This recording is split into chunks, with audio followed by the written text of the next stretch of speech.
I think education is more than just kind of learning things. It's understanding how to interact with people. It's understanding how to problem solve. It's understanding how to do time management. It's understanding, there's a huge facet of life skills that comes from Absolutely. from that can be really important beyond just getting a particular degree in something.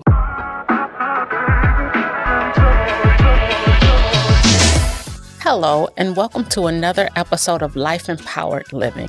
Not only are we in a new episode, but we are also in a brand new season. Can you believe it? Season 3 of the Life Empowered Living Room. Welcome to our living room. And I am so excited to have such a special, fantastic, brilliant guest with us here.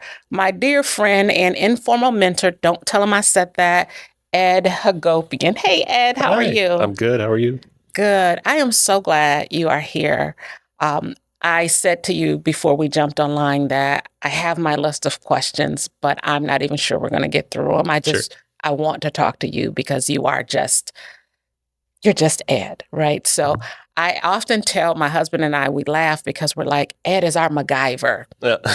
He can fix anything. He makes everything okay.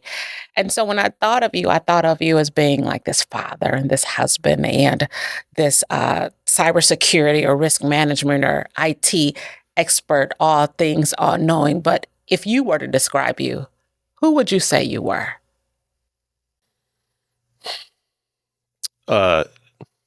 So I would actually describe myself as, the classic term would be like a Renaissance person. These days, I mean, they would use like polymath. Okay. So I'm somebody who's interested in everything. I joke that if somebody asks me what my hobbies are, it's easier to list what I don't do for fun than I do, than what I actually do, simply because I'm one of these people who really enjoy kind of learning and mastering a bunch of different things, and then kind of like once I've kind of figured that out, then kind of moving on to the next thing, and being like, okay, I know how to do that now. That'll be useful possibly in the future, and I think it's really lent itself to my ability to kind of operate in different spaces and work with different people, and come from a place of genuine interest in whatever they might be doing. I mean, we were talking to the production crew before this, and I was interested in what mics they had and what cameras they had, because I've done production stuff myself as a hobby. But I think Renaissance guy is probably the most umbrella term I can think of. I like it. And now you said something though really interesting about learning a skill, mastering a skill, and then moving on to something else. Tell me, because you strike me as a person that you don't necessarily move on to something else. You just add it to your arsenal. So it's like you can go back and grab it at any point in time and use it. So first of all, where do you get the time? Let's just start there. Sleep is optional. Caffeine is a requirement. I think part of it is bringing, so like my kids, into the time that you spend with family, and leveraging some of that time to then explore whatever it is that, you might be interested in, but with them to kind of come along for the ride. My dad was also somebody who I would describe as kind of a Renaissance guy. He knew just a lot about a lot, and raised me and my brother with this idea that truly there's really nothing that is not doable by people as long as they give it enough attention and time and kind of dedication to it. So he was the one that introduced me to computers when I was 4. He did carpentry, he did plumbing, electrician, but he was an industrial designer by trade. But he was one of these people, is if you can find resources and people to learn from, if you're interested in it, just kind of go after it. But you're absolutely right. Like, I talk about this, getting the achievement unlocked aspect of any given skill and then kind of moving on. But most of the time it's not moving on. I mean, you've been to my shop, there's woodworking, metalworking, welding, electronics, Internet of Things, 3D printing. Yeah. So much to the chagrin of my wife, most hobbies kind of stick around and they're usually not that cheap. But I think that they often, from my experience, they often serve as some sort of value add, I think, for you and for the people around you. So I appreciate, the skill set that you bring to the table. So thank you for that. But with that said, how do you know when to... The term that people often use now is it's boundaries. So how do you know when to say, you know what, I don't actually want to be a surgeon. I'm content being a doctor. Yeah, it's usually the lawsuits resulting from the inevitable deaths that occur with my hobby as a surgeon. No, I think one is the boundaries come usually in the form of the goal that I have and have I achieved that goal. So the first house that we owned, there was a detached garage and the roof was bad. And so I needed to re-roof it. And so, I had somebody who had done roofing. I was like, hey, I'd be interested in doing this, mostly because it's much cheaper, but also because it was a skill I wanted to understand and learn. And so the garage was a low risk effort. It wasn't my house, it was something. And I'm really happy I did it. But in the same breath, I got, probably the worst case of heat stroke I'd ever gotten because it was during the hottest time of year. Learned that that's usually not a great time to re-roof your house or your garage. And, but also, that it was something that I was like, oh, I'm glad I know how that works. I will happily pay to have that done in the future. And so, yeah, a lot of it has to do with what is the objective I'm trying to get to? What do I need to learn in order to accomplish that goal? And then usually, unless it's something kind of perpetual, that once I've kind of learned the skills in order to then accomplish what I needed to do, usually then it kind of finds a steady state where I'll come back to it once in a while as I need to. So okay, I like that. So at least you have in my mind, you have kind of a plan of action, so you don't necessarily, or I don't necessarily spiral into a thing. So I'm learning from you right now because I can continue to go too deep when it's not necessary, I think, at times. Yeah, I think it's not necessarily a bad trait, though. I think there's something innately powerful about having a natural curiosity and really wanting to know how does something work? How does this work? Why does it work the way it does? What can I learn from that? Oh, that's interesting. Oh, that takes me down a different road. I'll give you an example. So I wanted to create custom, I do small electronics and stuff like that. Internet of Things, like home automation type of stuff. But I wanted to create custom containers for it.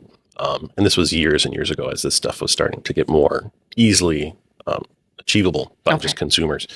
And I needed to, but I didn't want to pay for pre-made containers because they, they weren't the right size, or they were too big, or they were too expensive. And of course my brain's like, okay, well, I'll just 3D print those. You don't know anything about 3D printing. Okay, I'll learn 3D printing. Well, what do I have to learn from that? Well, I have to learn concepts like the G code language and Cartesian, geometry and thermoplastics and different melting temperatures and plasticity and all that stuff. And it was really just because I wanted to learn. I just wanted to make little containers for myself. So I think, unlike most people, where they would see, oh, this is what I need to do to get there. And then kind of seeing all the steps that are involved in order for them to get there and be like, okay, that's too much. And then they'll either just buy it or they'll pay for somebody to do it or whatever. Whatever that gene is, I don't have. It's that's the thing I want. I don't want to pay for it to be professionally done. I want to understand how it works. I will just figure out. I'll just figure it out. And so I pick up stuff along the way. So yeah, I love that. As I was driving here, I was thinking about just even in this vein of conversation, how many different skill sets you have. And not only do you have them, they're not things that you just picked up. Like you can go back into your arsenal of things you've learned 10, 15, 20 years ago and bring it forward and make it applicable today. And I was like, that is a superpower. Like, where did you get that from? And can you share that?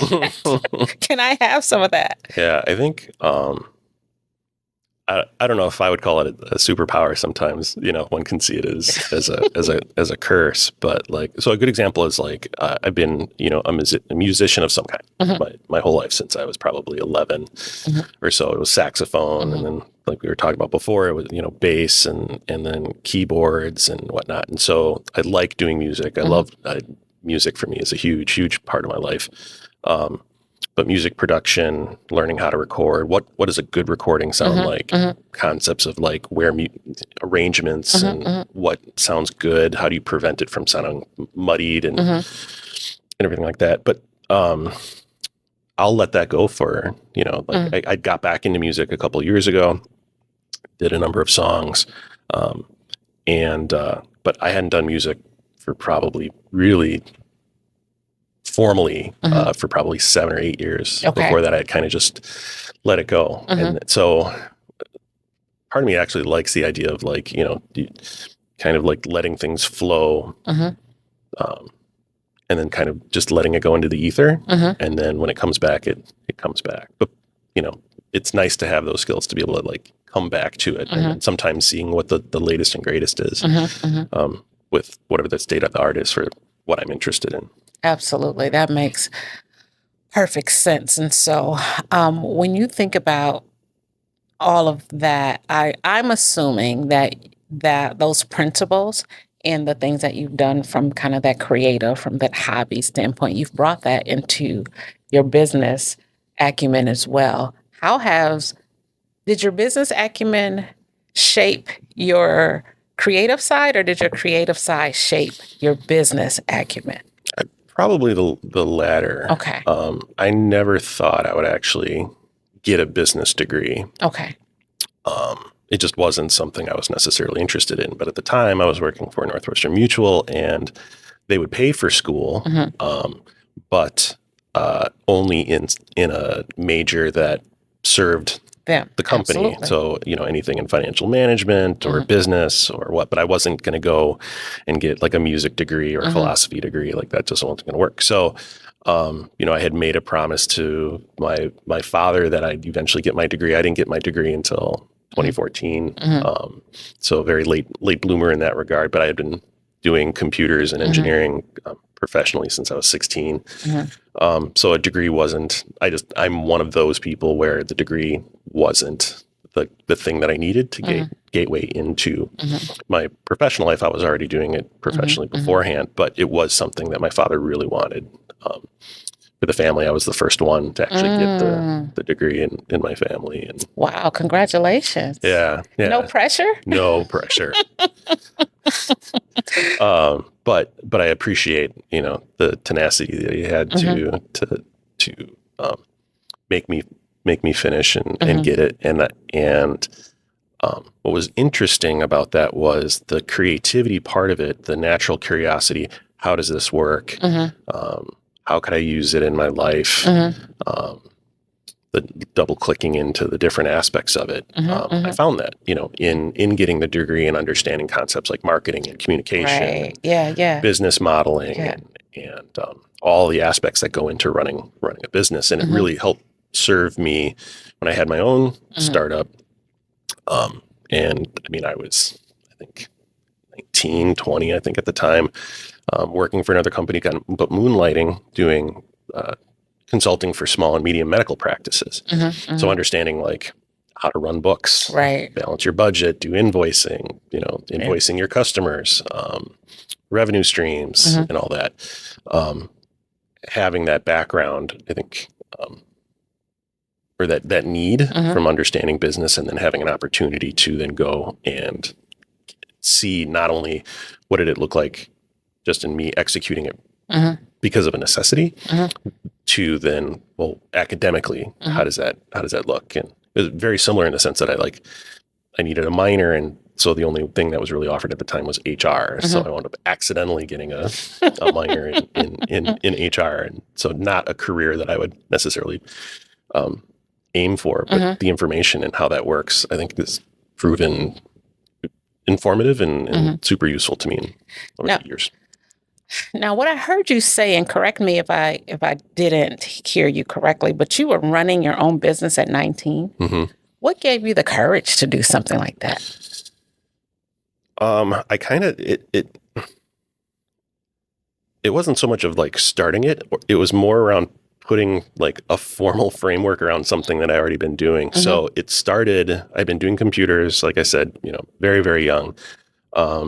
My mom worked for UWM, and so I was hanging around the university a lot and got to know a lot of college professors long before I actually went there. And my mom would have computer problems with her UWM account, and so I'd fix her account, and then she'd be talking me up to the other professors, and so then I would go and they would have problems. They'd call, be like, "Hey, I hear your son is good with computers," and invariably, after I get done fixing it, I'd be like, "Hey, here's $50 or whatever for fixing their email problems and whatnot." And I was like, "Oh, this is okay. It's lucrative." Yeah. I was doing stuff that I just found interesting and it was fun to do, and so then as I did that more and more.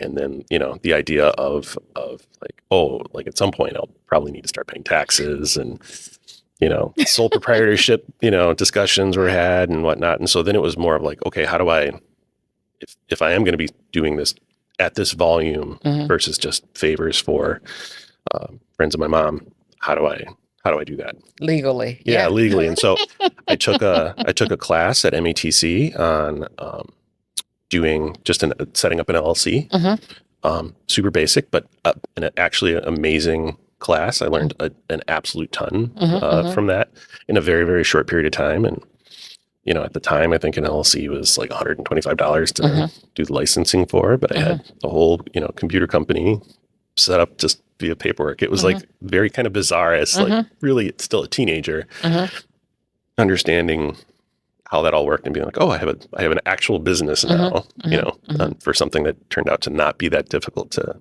do. So that's very cool. So it was so, and I don't want to use the word casual, but it really was. There wasn't the stress of, oh, I'm starting a new business. I'm launching a new business. Do I have all of my T's crossed and all of my I's dotted?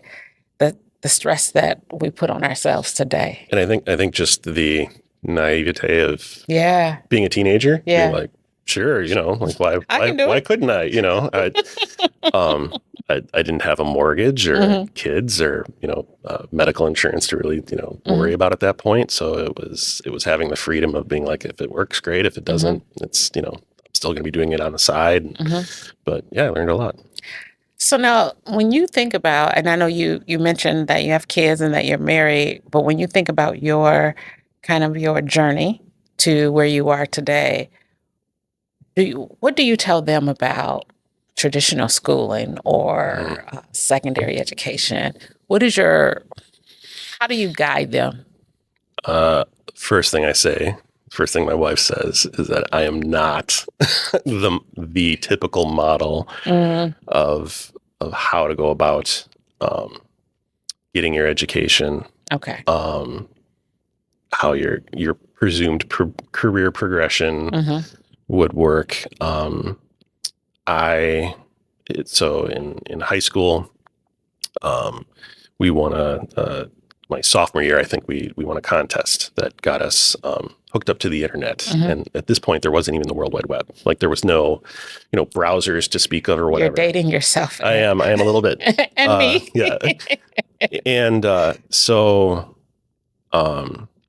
the school district didn't have enough money to pay for professional networking integration services to come in.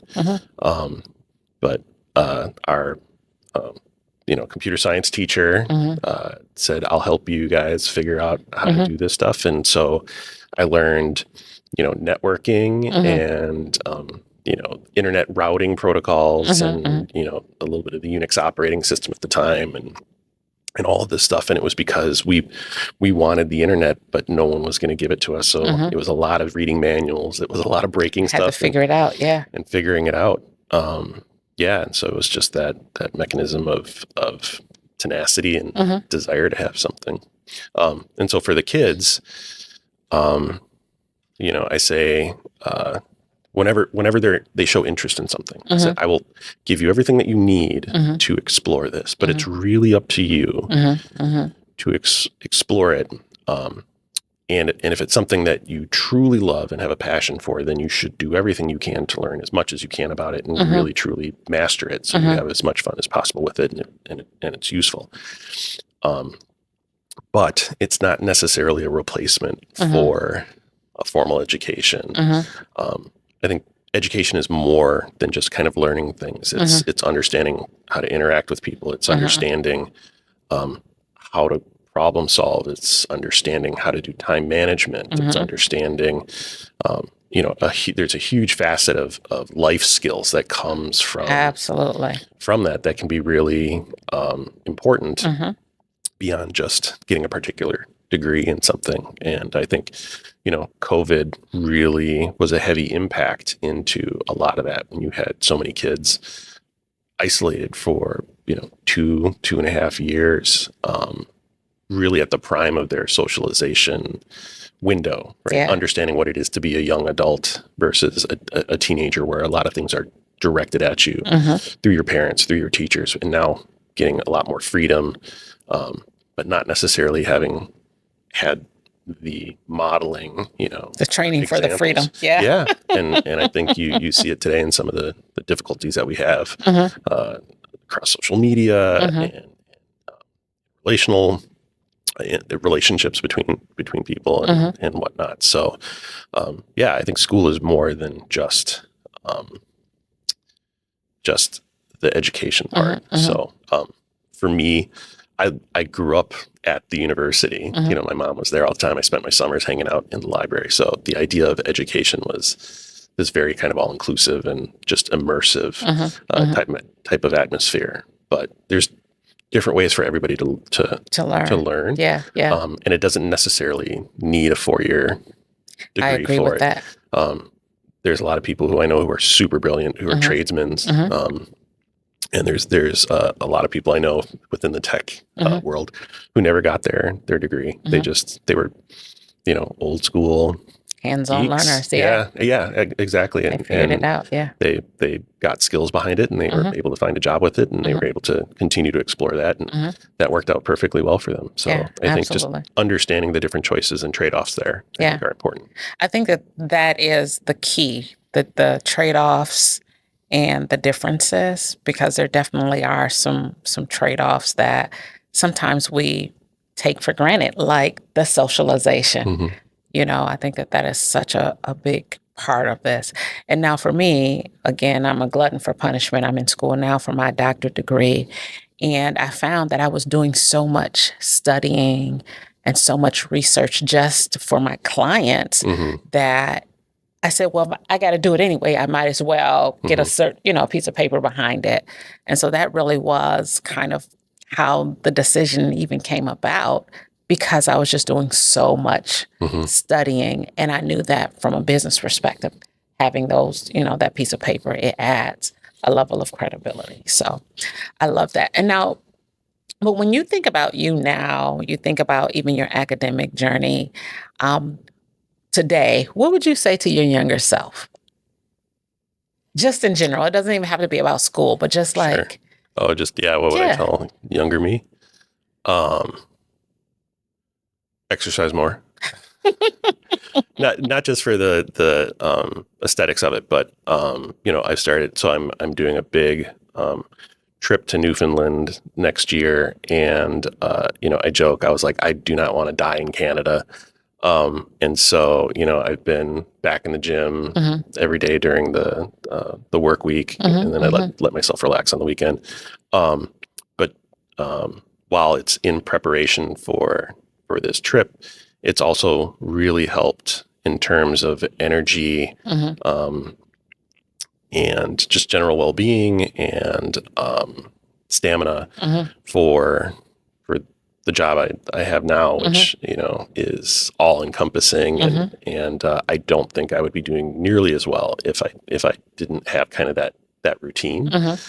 And I had been running for a number of years before that, when I was at Northwestern Mutual, really by function of peer pressure of my coworkers who were in the gym a lot, and I learned to kind of love the kind of meditation surrounding running and just finding that pace and a level of like discomfort that comes with exercise, but still being able to kind of work through it and kind of with it. And so, I was running 3 miles a day just as a function of getting the day started. And so I think that's for younger me, who had done swimming in high school and whatnot, but kind of stopped doing anything really with exercise for a number of years. I think that would have helped a lot of long sleepy nights, especially with college and studying, and I think I would have done better than I otherwise would have, just having something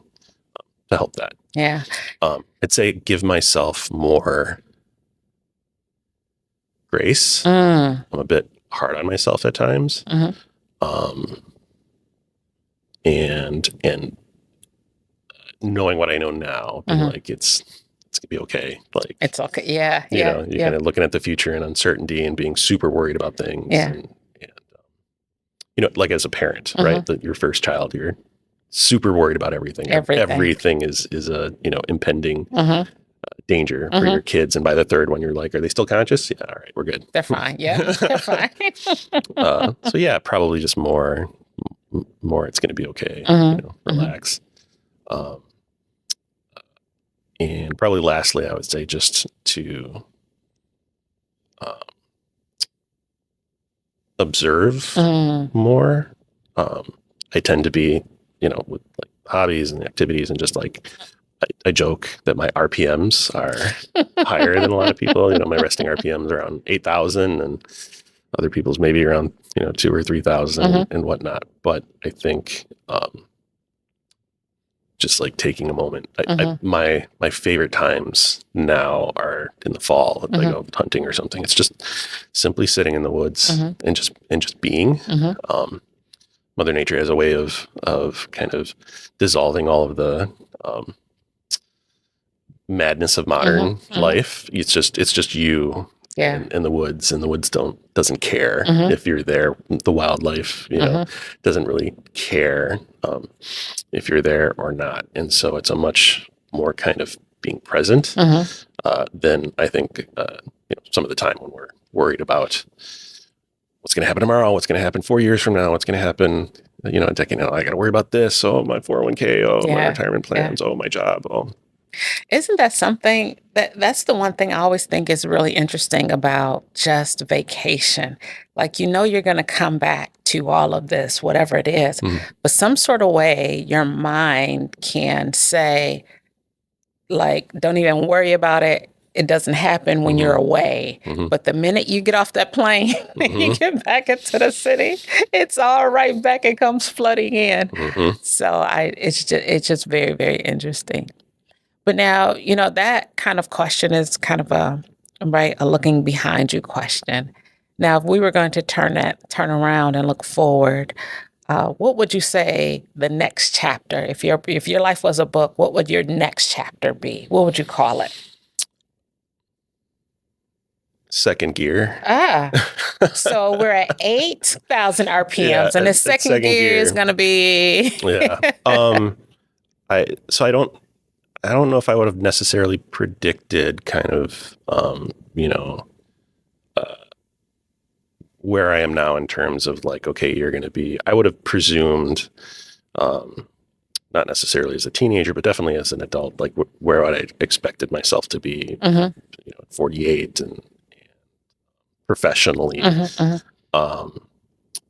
and kind of hitting, at that full cruise, full working, the most productive working hours professionally, and then making sure everything is mapped well for then lining up retirement in a decade and a half or something like that, and just kind of doing the grind. But I'd say life is really interesting, how it can throw things one way or the other, and so now being a part of like an amazing startup with people who I deeply care about, and being able to fully build something from the ground up.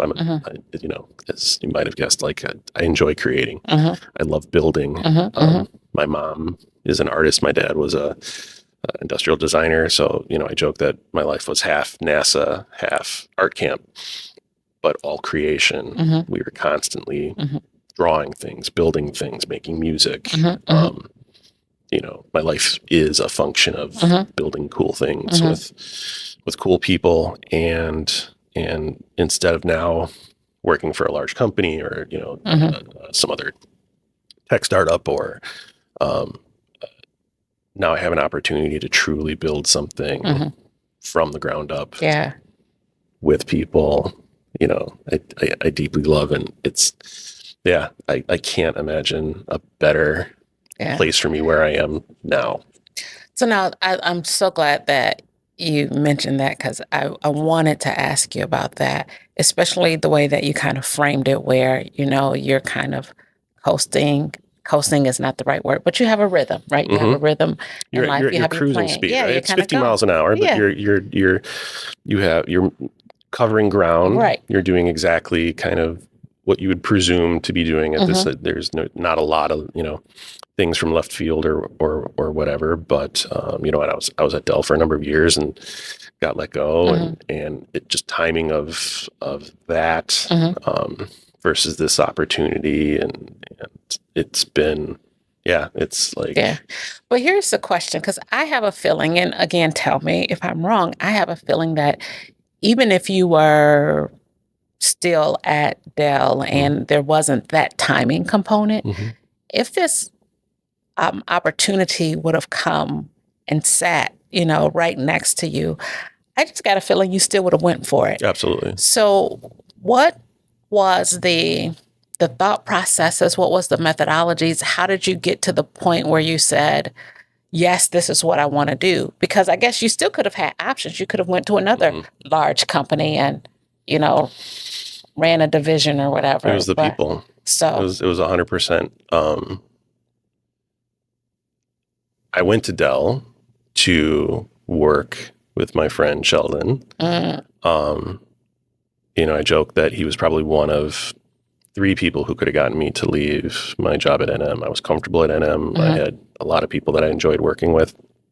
But Sheldon is such a phenomenal person, and genuine, and truly, like, people talk about people being inspiring, but as a leader, there's this saying of having people who, being a leader, being a great leader is one of like having a gravity where people want to come just be by you, just by who you are. And he carries a gravity of genuineness, integrity, that I'm like, I want to be like that, and have been since, he and I worked together at Northwestern Mutual. I probably have maybe 5 life mentors that I would be like, right, I actively am looking at how they operate as individuals. What are they in terms of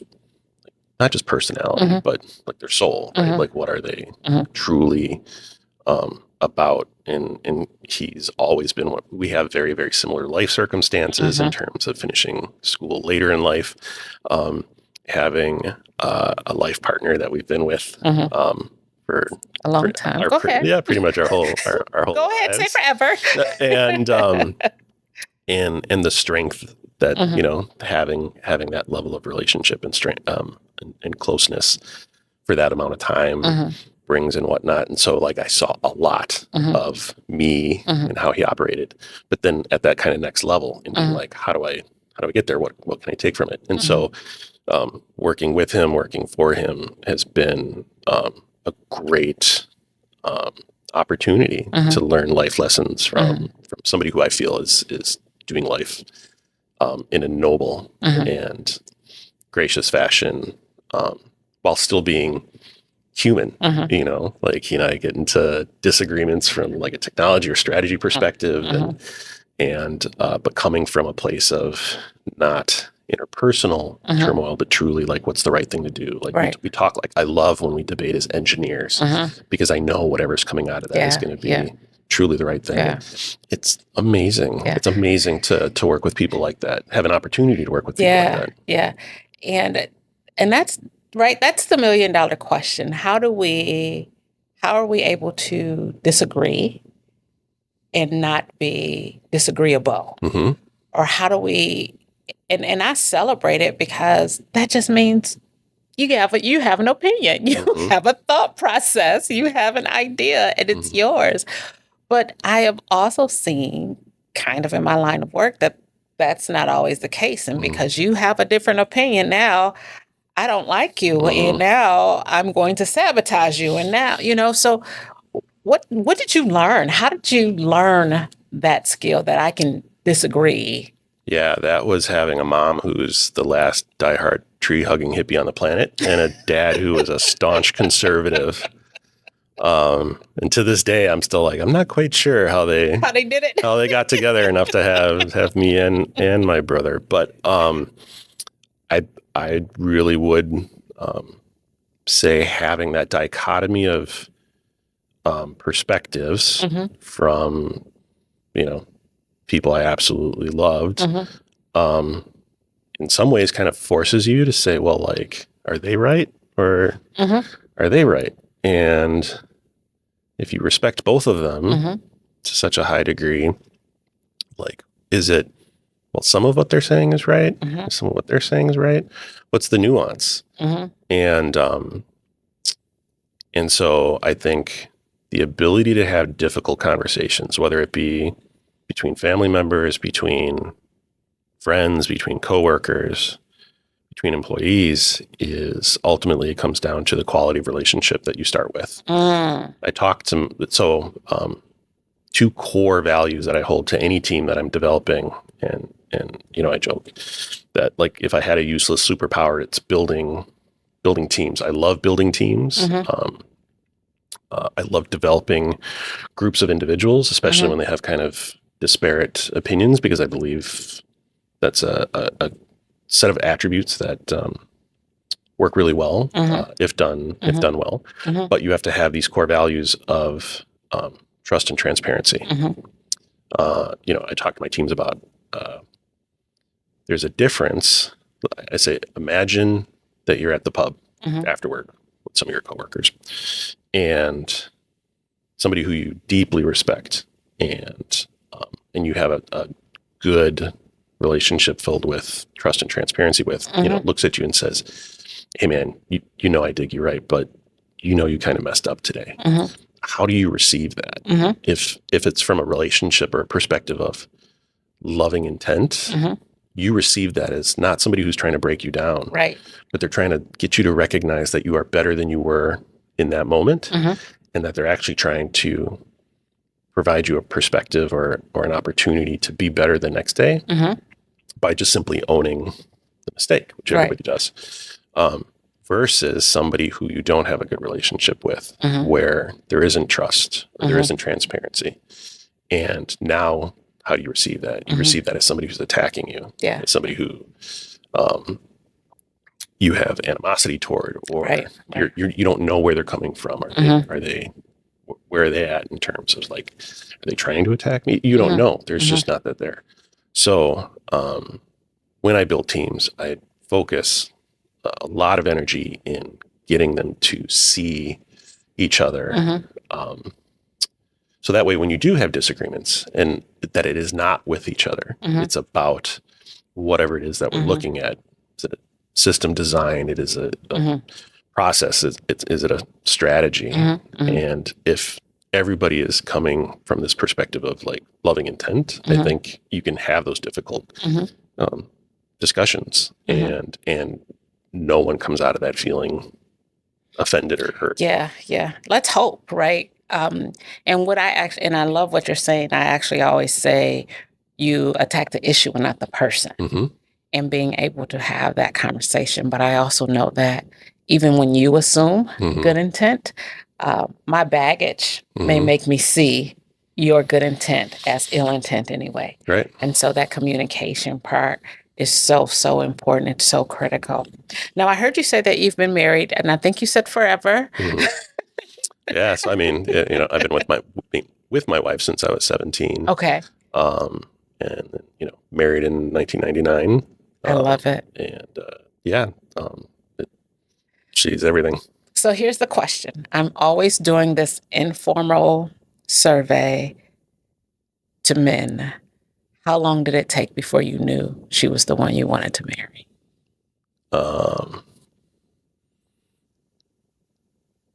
It's a really good question. I don't know if I ever. Actually, I do know. Okay. So, she had been going to school. I was going to school at UWM. We'd been together for, I want to say, probably 4 years at that point. So you guys were already. So, okay, go ahead. Yeah. So, she was going to school in Fond du Lac, and so and was living in a dorm there, and so she was having a hard time. It was very stressful, like college can be stressful in general, and so I was going up there on the weekends, and I wasn't decreasing her stress. Like she was stressed, and I wasn't a vehicle for her to then kind of relax. And so I was going back home, like stressed myself because I wasn't able to cheer my girlfriend up. And we had been together, a number of years by then. And at some point, I, while I had kind of bandied the idea, oh yeah, I could marry this person and have a life with and a family, with and everything like that. At the beginning of that, the summer of our, I think it was our 4th year. I was like, I don't think this is going to work. I'm coming up here, and if I'm not the one cheering you up, if I'm not a place of joy for you, and then I'm going home all bummed out, it's like, I don't know if this is going to work. So we actually broke up for a summer. Okay. And at the end of the summer, I was like, that was a terrible idea. I'm an idiot. Don't ever do that again. And we got, and we had kind of lightly seen each other through the summer, but not in the context of like being in a committed relationship. And I was like, at the end of that, I was like, nope, because I'm a terrible, terrible person without her. And so then we got back together, and I was like, yep, this is it. And so then I started my game plan on how to propose, and I knew I wanted to start a family early. Okay. Mostly because I wanted to be this age, have adult children, and do things still as a relatively healthy adult, but then have family kind of with me. So, later this summer, we're taking everybody to Europe, which none of us have been to. I'm even taking my mom with us. My brother's going with his family and stuff. And this is, even as a young man, this was like a moment, like a memory when you're looking at the future and what I see, moments that I would love to have. This is going to be one of those moments, having my entire family around, in front of the Tower of Pisa and taking pictures and then just kind of soaking in that moment. So I knew that I wanted to start, and she was of basically the same mind. And that's huge to be able to have that kind of understanding as to how do you want your life to unfold, not just as an individual, but like as a couple, as a family, and kind of be aligned on that. So now you talked about this moment. It feels very full circle. is the way that I'm thinking about it, just in terms of the unfolding, right, of your life. I often remind people or tell people that I call my business Life Empowered Consulting, because even if I'm working with professionals, they bring their whole selves everywhere they go. Now, they may have to cut it off, but they take them, right? The stress of the home, stress of the pets, stress of the kids, whatever. When they show up to work, they still got all of that stuff on their back and on their shoulders. And so as you're talking about this unfolding of your life, your mom, your dad, this trip, what do you imagine it to be? The unfolding. So elaborate a little bit. So I'm really thinking specifically about this trip that you're going on with your whole family. What are you imagining? Like, what's the memory? What's the...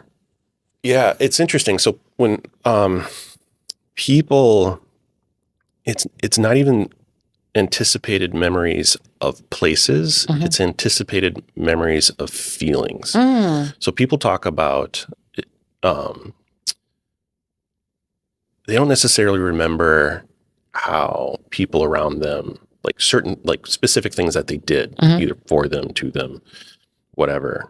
But you absolutely remember how people make you feel. I don't remember the specifics of all the details of each of my kids being born for, like from the C-section. I remember specific parts of it. I was there. They were all C-section. They all, I watched every bit of it. But and then once they were cleaned up and kind of presented and whatnot, I don't remember so much the details of the aftermath, other than the feeling of having them with me, the feeling of seeing them with Michelle, the feeling of my family coming and visiting and holding them and having this presence of emotional context. And so that's, I think, what I'm looking forward to. That's when I think about, I don't know exactly these exact kind of photogenic moments that we'll have on the boat or in front of these historic landmarks and whatnot, but I can anticipate and I'm enjoying the idea of what it's going to feel like to have them all there and just be with each other. I don't remember a lot of the nitty gritty of my wedding ceremony, but I remember how awesome our party was.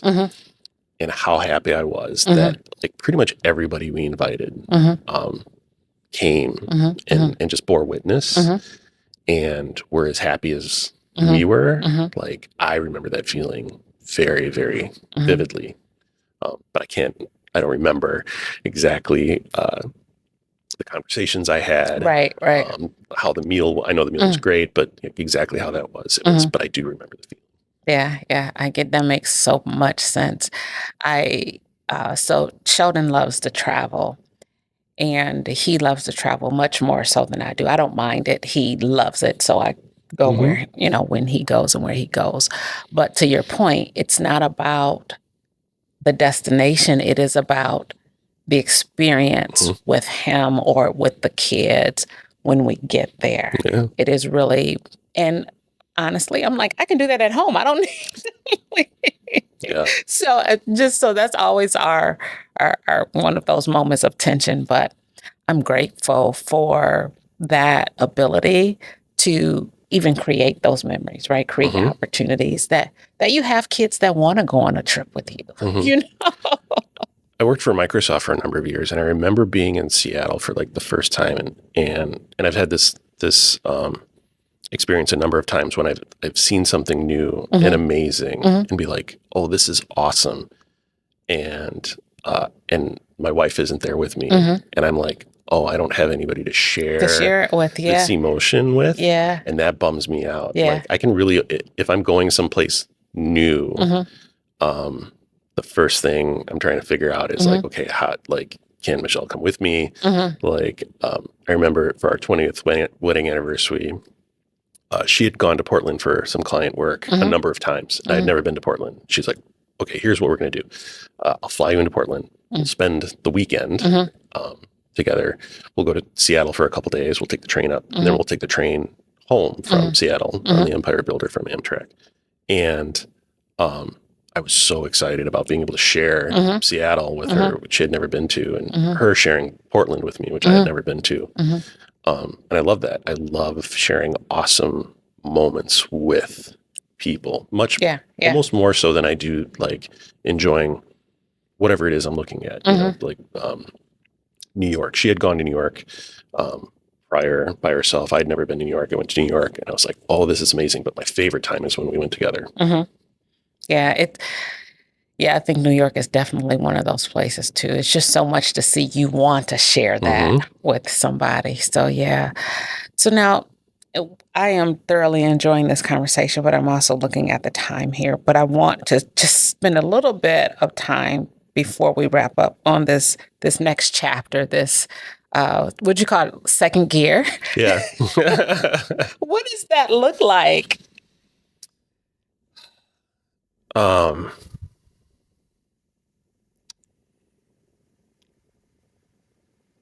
Success, hopefully. It will. I think definitely first and foremost, but how do you define success?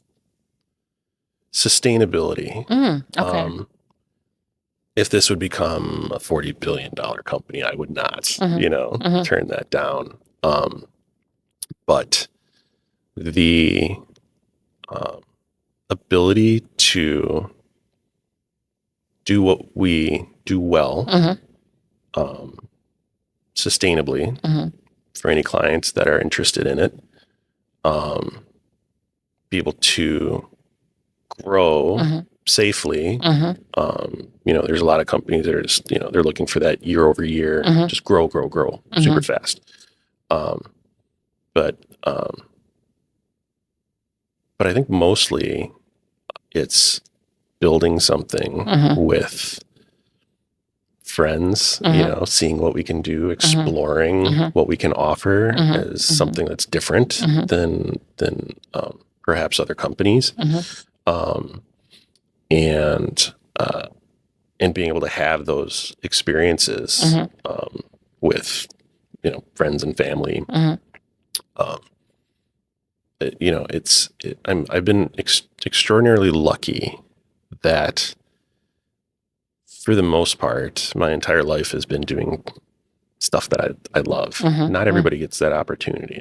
I don't take it for granted. My first job was at 14 and a half, I think 15, whatever the absolute minimum age is, to work at it, like a Little Caesar's Pizza. And then I worked at Cobb's Custard, for a while. That's good. But I know that I am not, meant for food service.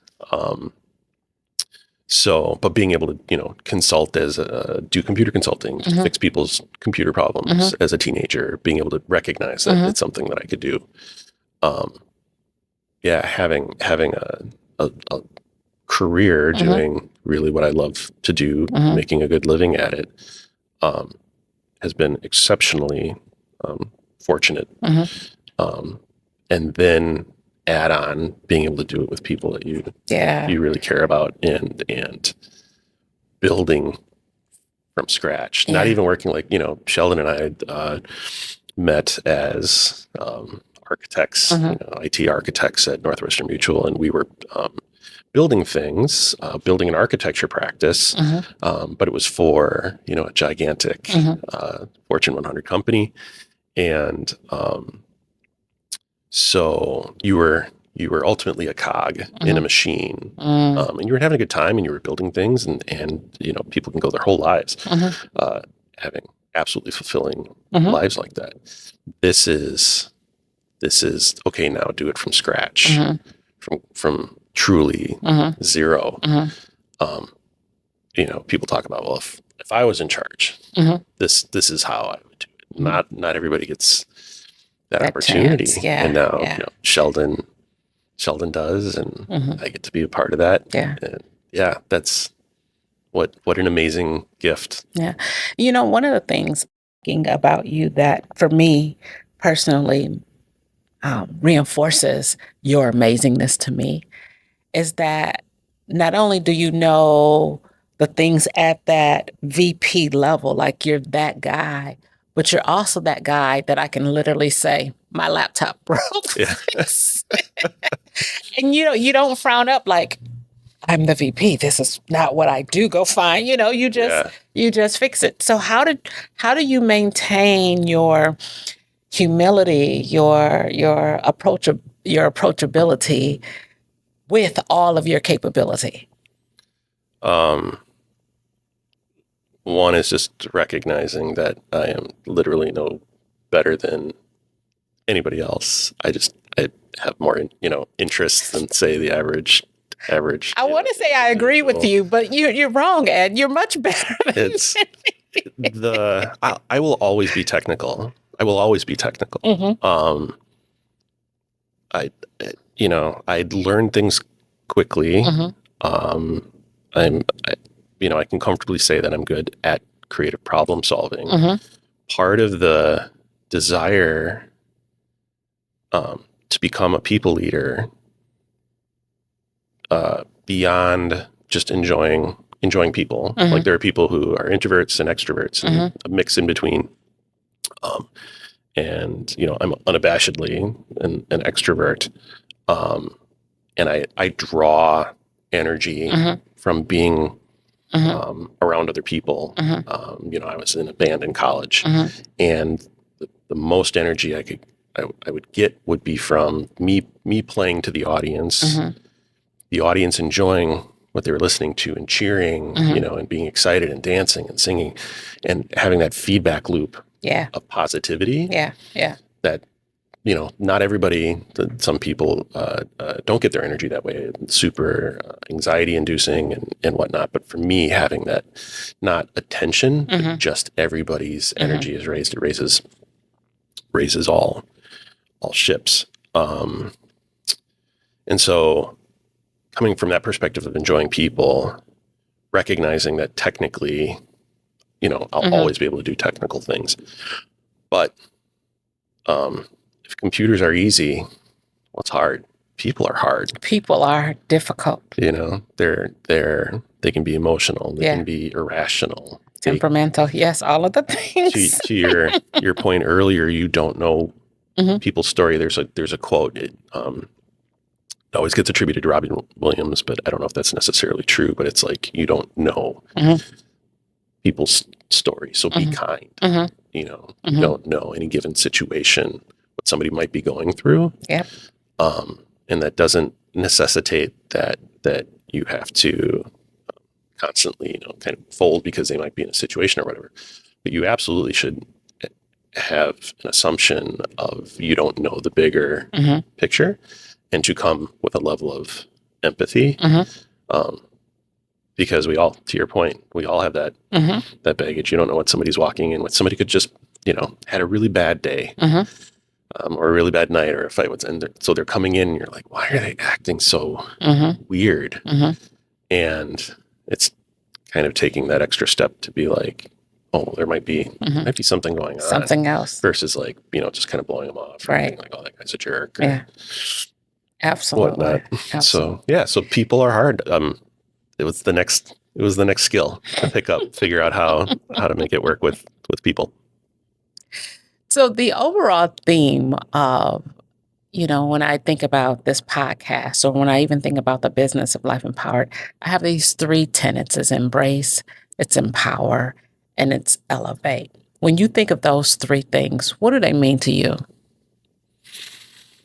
Embrace to me brings the idea of that empathy, the being present for the moments that you're in, embracing the people around you with what ideas they have, even if they're not necessarily ideas that you kind of agree with. Like there's a reason why they have those ideas. Right. What is that? Being open to kind of that understanding. as much as can be. Empowering is, so I'm a big fan of lean leadership and servant leadership, and the idea that my role isn't one of like being a boss, but truly being as a leader, but also a leader in the context that we're all in the foxhole together. And that many times the best work comes from people being able to own that work entirely. So I spend a lot of time asking my team, what do you guys think? I'm there to bounce ideas off of. I'm an old school nerd. I've done a lot of nerdy things, and so have thoughts if they have questions and stuff like that. But it's also like trusting them. They're closer to the work a lot of times than I am. But we all feel more, just more about things that we own. Right. There's a difference between owning a house and renting an apartment. Absolutely. There's a difference between owning a car and just renting. Absolutely. So if you can give that ownership of whether it be work or strategies or processes to your people, I think that fosters more out of that than if they just feel like they're just doing a task for you. Yeah. It should be a task for them that serves the larger purpose. And what was the last one? Elevate. Yeah. I've had the opportunity, which I never thought I'd be in a position to do so, to simply present my kids with opportunities. Lucas, my oldest, works for us, and I knew he was going to be an amazing IT guy, but I couldn't tell him that as a, because what would have happened? I'd been like, you should never really doing it. Yeah, absolutely. It's like you should really go into. Trust me, you're going to be an amazing IT guy. He wouldn't, and so you can't. All you can do is say, is present them with experiences. Absolutely. My daughter Daisy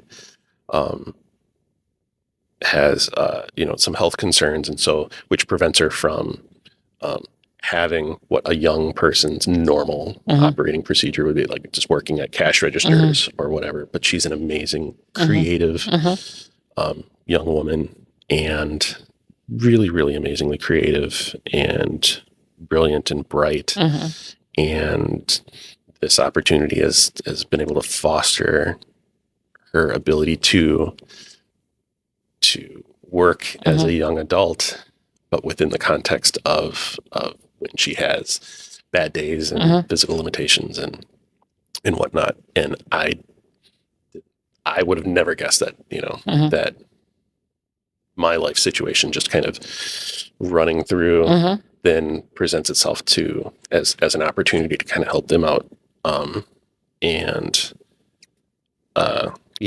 So anytime I have that opportunity to like raise all ships, to lift, why not? Yeah. Like it's better when everybody's coming up and you can see them as a parent, especially. Like my son and I have been playing video games since he was 2. It's the, and Sheldon and I have talked about this with, him playing with video games with Zachary, and both the amazing sense of pride. But also, jealousy that they're just so much better. They're so much better. Right? It's but I love that.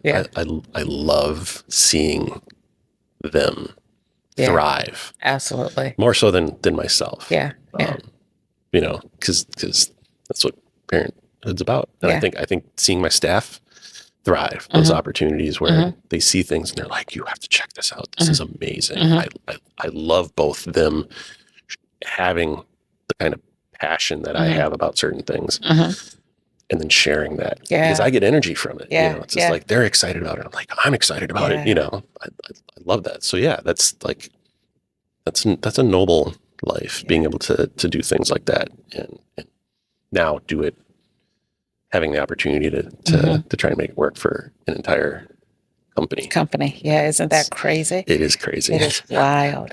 But you know what? You took me perfectly. That was a perfect segue into my last question. And so just as we're wrapping up, I want to say thank you because this has been absolutely amazing. I've enjoyed listening. I've learned more from you and about you. But I really want, as we're thinking about the audience that's going to watch this or that's going to listen to this, what's something that they can do to move into the second gear of their life or their career to re-energize their success? Best skills that classes that I took in high school was a simple library sciences course. It taught me how to look for information. The context of it was like the Dewey Decimal System and how do you find things within a library? Within the library. and for somebody like me who's that? Well, and somebody like me who basically, lived at the university in the summer, just kind of floating around and my friends, lived nearby or whatever, and spending a lot of time in the library and being like, I'm curious about this thing. How do I go find out about that thing?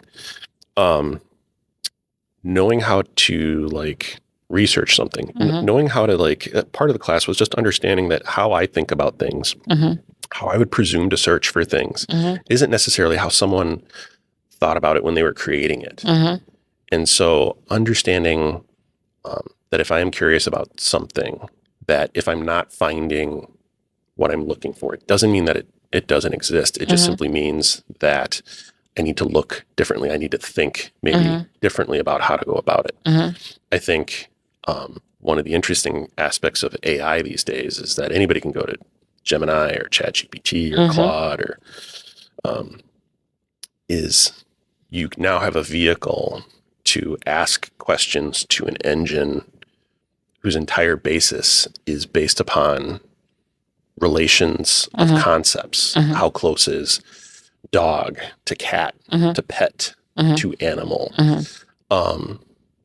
They are extremely good at providing mechanisms of finding alternatives to concepts that you might be interested in. So as somebody who's like, what do I do next? Is it, do I need to learn how to be a better listener? Do I need to know how to do performance management better? Starting an exercise routine. What's a good way to kind of start that? Any kind of concept, any question that somebody has where they're like, I'm just doing these searches for it and it's not coming up, or, the answers I'm getting aren't really helping me out, is spend some time to really learn how to look. Learn how to learn. Yeah. I think that's it's an undervalued and skill that I think has really helped me in being able to find all of these skills that I like picking up, because a lot of them aren't necessarily designed or built in ways that I'm necessarily defaulting my thinking to. Yeah. Knowing how to look for the alternatives is been really helpful. Yeah. And I think to that, that is spot on perfect. And the one other thing that I would just add, the caveat to that, is that sometimes we give up so easily because we feel like things are so easily accessible that if we don't find it in those 2 clicks, then it must not be for me to know. Right. Or allowing yourself a little bit of failure up front. When I was learning to weld, it's easy to learn MIG welding. It's like a hot glue gun with metal. TIG welding takes a bit more skill. It's more specific. There's more things to kind of pay attention to. And I was really terrible at it at first because it was different than just the easy stuff. But I really wanted to learn because aluminum is welded with TIG often versus just, steel and whatnot. So, and again, I'll go back to my dad as the vehicle for, how badly do you want it? are you willing to spend the time and the energy into it? And if so, it's there. Anybody can learn, it's like, I truly believe anybody can learn computers to a pretty big degree. Anybody can learn to be a musician. Anybody can learn to weld. It's just a function of how do you learn, having the time and patience for it, just time management and prioritization. But also like you're gonna suck at first, but be cool with that. Embrace that. Be like, every failure is a much more teaching event than success, because you learn what doesn't work. Right. You learn, you start to see alternatives. Well, what if I did this versus this? You get it right out of the gate. Like, you only know how that one way. Yeah. Allow yourself failure as you're trying to pick stuff up, and be okay with that. That's not a bad thing. You're learning. Yeah. That's so good. That's so good. I appreciate your time. I appreciate your wisdom. Yeah, I appreciate you. Those of you that are watching, rewind this and watch it again, because I know you missed something. And I think by the 4th or 5th time that you watch this, you'll have it all down.